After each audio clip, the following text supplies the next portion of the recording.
Hi friends, ఈరోజు topic వచ్చేసి కొంతమంది పద్మశాలీలు ఉంటారు. ఈ శాలవారి కుటుంబంలో పద్మశాలీలకు వృక్షం ఉంటుంది.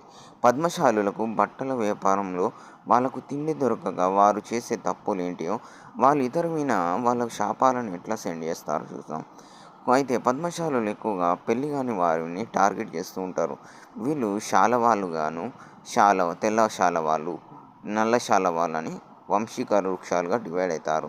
అయితే తెల్ల శాలువ వాళ్ళంటే పై మాటలేమో మంచిగా ఉంటాయి, కానీ లోపట వీళ్ళని కుళ్ళు కుతంత్రాలు ఎక్కువ ఉంటారు. నల్ల శాలువాలు పైకి మంచిగా నటించినప్పటికీ లోపల అంత విష స్వరూపం ఉంటాయి. అయితే ఎవరైతే ఈ పెళ్లి కాని వాళ్ళని తెలివైన వాళ్ళని టార్గెట్ చేసి వీళ్ళు ఎంచుకుంటారు.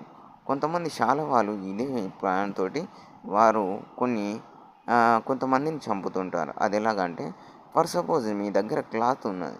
ఆ క్లాత్‌కి ఆ క్లాత్‌కి కొన్ని వాసనను స్ప్రే చేసి ఆ వ్యక్తిని చంపమనడానికి ఉసుగొలుపుతారు. అలా ఉసుగొల్పాలంటే ప్రకృతిలో ఒక చెట్టుని ఎంచుకుంటారు. ఆ చెట్టే పాలపొరక చెట్టు. అందుకే పెళ్ళిళ్ళల్లో ఎక్కువగా పెళ్ళికి ముందు అమ్మాయి తరపున గానీ, అబ్బాయి తరపున గానీ పాలపొరక ప్రతి ఇంటికి ఎందుకేస్తారు అంటే, నేను పెళ్లి చేసుకుంటున్నాను, నాకు పెళ్ళికి ఏ దోషం రాకుండా, ఏ ఆటంకం రాకుండా ఉండాలని చెప్తూ ఉన్న ఈ పాలపొరక చెట్టుకు చెప్తుంటాం. అయితే పాలపొరక చెట్టు ఎక్కువగా ఎక్కడైతే ఉంటుందో అక్కడ పాములు అధికంగా తిరుగుతాయి.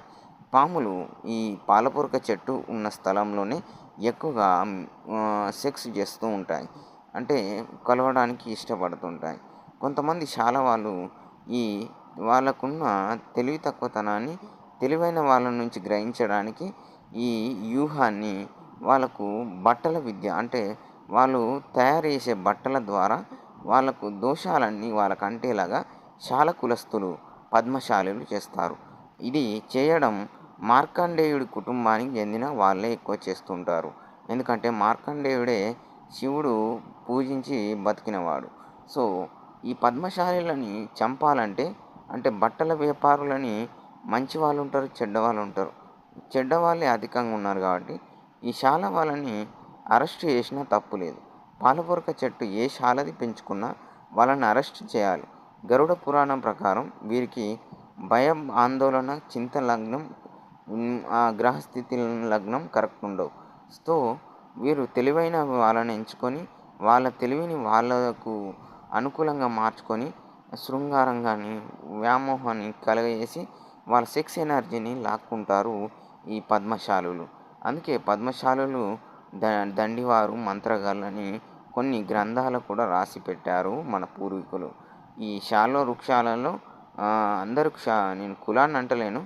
పాలపొరక చెట్టు ఎవరు శాల వాళ్ళ ఇంట్లో ఉంటుందో వాళ్ళు పాపిష్టి వాళ్ళన్నట్టు. ఇది ఫ్రెండ్స్ హెచ్చరిక జారీ చేయడం జరిగింది. ఒకవేళ వాళ్ళు పాలపొరక చెట్టు కొట్టేయకుండా అట్లనే ఉంచారనుకో, మీరు పరమశివుణ్ణి తలుచుకున్న వెంటనే అక్కడున్న పాములు ఆ శాలవాలని కాటేసి చంపేసి వెళ్ళిపోతాయి. ఎందుకంటే ఉసిగొలిపిన వారు కాబట్టి, మొదలుపెట్టింది వారే కాబట్టి, వారు నుంచి తెలివిని గుంజాలనుకున్నారు కాబట్టి, అమాయకుడైనట్టి తన తెలివి బాగుందని తన తెలివిని నష్టపరిచారు కాబట్టి, అతనిని దెబ్బతీయడానికి చూశారు కాబట్టి, తన తెలివిని పైచేయి వేసుకొని లొంగపరిచారు కాబట్టి, ఇన్ని తప్పులు చేశారు కాబట్టి వారిని చంపడానికి శివుడు పర్మిషన్ ఇస్తాడు.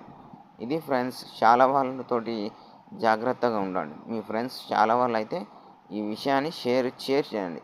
పాలపొరక చెట్టు ఉంటే వాళ్ళ ఇంటి వెనుక కానీ, ఇంటి ముందు కానీ కొట్టేయడం మర్చిపోకండి. Bye friends, bye bye bye.